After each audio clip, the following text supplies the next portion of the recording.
Yemen में 12 रबीउल अव्वल का जश्न हरी रोशनी में नहाया पूरा यमन। इमारतें, गाड़ियां, सड़कें दुल्हन की तरह सजी। कब्जाए जहाज को हुथीज ने हरी रोशनी में नहलाया। आतिशबाजी और जश्न।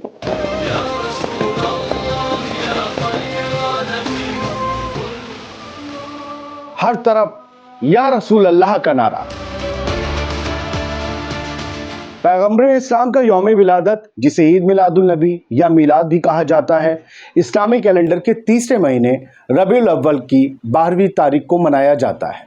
हुजूर सल्लल्लाहु अलैहि वसल्लम की विलादत 571 ईस्वी में इसी दिन मक्का शरीफ में हुई थी। यमन की पिछली हुकूमतों के दौरान सऊदी अरब के असर व रसूख में नबी पाक का यौम विलादत मनाने पर पाबंदी थी, लेकिन अब वक्त बदल चुका है।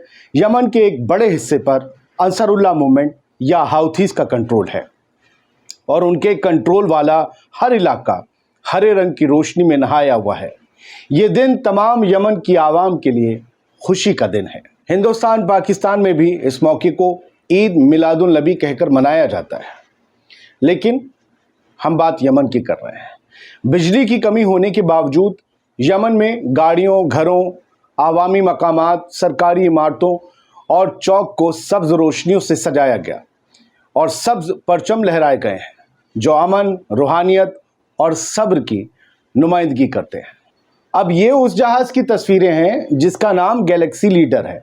इस पूरे जहाज़ को भी यमन के हाउथीज ने इस मौके पर हरे रंग से नहला दिया। ये जहाज़ गजा में जंग शुरू होने के बाद हाउथीज ने रेड सी में कब्जाया था और तभी से ये हाउथीज के कब्जे में है। वो इसकी तस्वीरें अपनी ताकत की निशानी के तौर पर पेश करते हैं। यमन के गरीब लोग इस मौके पर मिठाइयाँ और तोहफे बांटने, महफिलें मुनक्किद करने और नात ख्वानी में अपना वक्त बिताते हैं। पिछली रात तो यमन के आसमान को भी आतिशबाजी से सजा दिया गया। यूं लगा कि हज़ारों करोड़ों सितारे एक साथ यमन के आसमान पर उभर आए हों।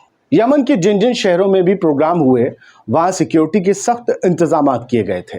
पुलिस ने सिक्योरिटी को यकीनी बनाने के लिए ख़ास इक़दाम किए थे, जिनमें यमनी दारुल हुकूमत और यमन के तमाम सूबों में इजाफी चौकियों का क़याम भी शामिल है। बहुत ज़्यादा हुजूम के बावजूद किसी तरह का कोई इंसिडेंट यमन में इस मौके पर पेश नहीं आया। भारत में, पाकिस्तान में जो लोग मेरा वीडियो देख रहे हैं, उनसे मेरी दरख्वास्त है कि ये मौका एक आएगा भी। 12 रबीउल अव्वल कमोबेश 16 सितंबर को मनाया जाएगा, ख़ास तौर से हिंदुस्तान में। ईद मिलादुल नबी, देखिए, जो नहीं मनाते हैं उनसे मैं कुछ नहीं कह रहा हूँ, जो मनाते हैं उनसे कह रहा हूँ कि किसी भी ऐसी तकरीर से बचिएगा जो आपके लिए मुसीबत का सबब बन जाए। कोई भी ऐसा नारा, ऐसी बात कहने से बचिएगा जो रिकॉर्ड हो जाए और आपके लिए, आपके घर वालों के लिए तकलीफ़ देह साबित हो जाए। ये वक्त बहुत सख्त है, ये वक्त बीत जाएगा, यकीन मानिए। बुरे से बुरा वक्त बीत गया, बड़े बड़े चले गए, ये वक्त बीत जाएगा। लेकिन इस वक्त में अपनी अपनी प्रॉपर्टीज़ की हिफाजत कीजिए। कोई भी ऐसा काम मत कीजिए जिसमें कहीं से भी किसी को ये कहने का मौका मिल जाए कि आप मुल्क या किसी कौम के ख़िलाफ़ हैं। अगर आप इसे मना रहे हैं, अपने अल्लाह के रसूल से, अल्लाह के महबूब से मोहब्बत करते हैं, तो बस उसे वहीं तक रहने दीजिए। हो सके तो आपस में एक होइए। आप में अगर यकजहती होगी, आप में अगर एकता होगी, यूनिटी होगी, तो लोग आपको कमज़ोर नहीं कर पाएंगे। अपने घर में लोगों को पढ़ाइए, बच्चों को पढ़ाइए। वकील ज़रूर बने। अगर 4-5 भाई बहन हैं तो उनमें से उनके बच्चों का 1-2 बच्चे वकील ज़रूर बने। मिलाद के मौके पर बहुत सारे जुलूस निकलते हैं। ये आप यमन की तस्वीरें साइड में देख रहे हैं, हिंदुस्तान में निकलते हैं। बहुत से लड़के कुछ और मौक़ों पर 3-3, 4-4 मोटरसाइकिल पर सवार हो जाते हैं। हेलमेट लीजिए, 2 लोग से ज़्यादा मत बैठिए, क्योंकि ज़िंदगी आपका तो टशन होगा, दोस्त कहेंगे चल यार, लेकिन आपका बाप झेलेगा। आपके उस बूढ़े वालिद ने जैसे आपको पाला है, जैसे वो गाड़ी ख़रीदी होगी, वो सब बेकार हो जाएगी, आप अंदर जाओगे, कोई फ़ायदा नहीं। कोई कितना भी उकसाए उसकी पिच पे नहीं खेलना, कोई कितनी भी नफरत फैलाए उसकी पिच पे मत खेलना। कोशिश करना अपना ग्राउंड तैयार करो, वहां लाकर उसे खेलने पर मजबूर करो।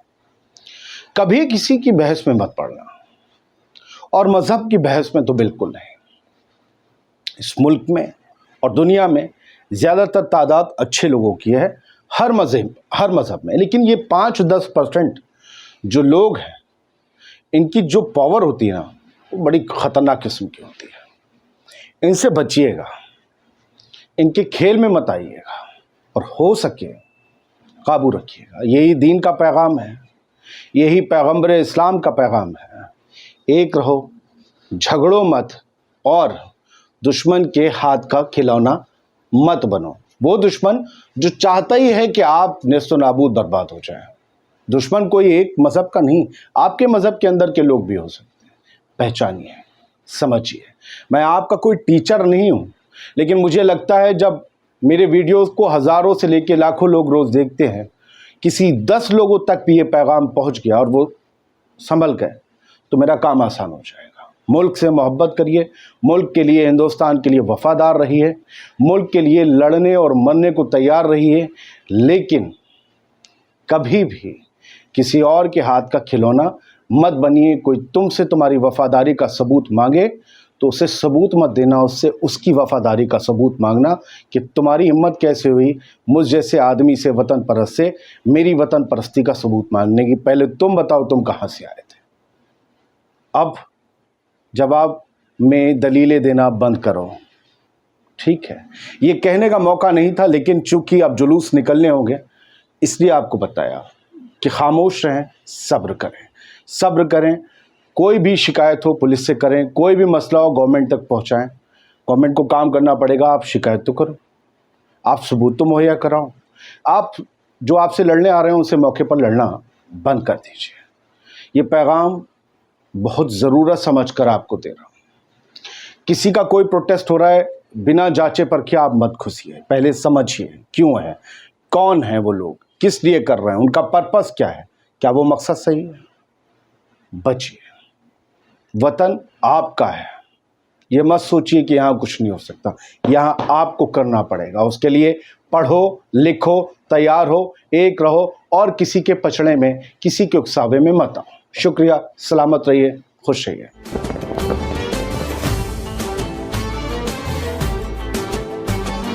नूरुल्लाह या मुहम्मद या अताअन लैस यंफद।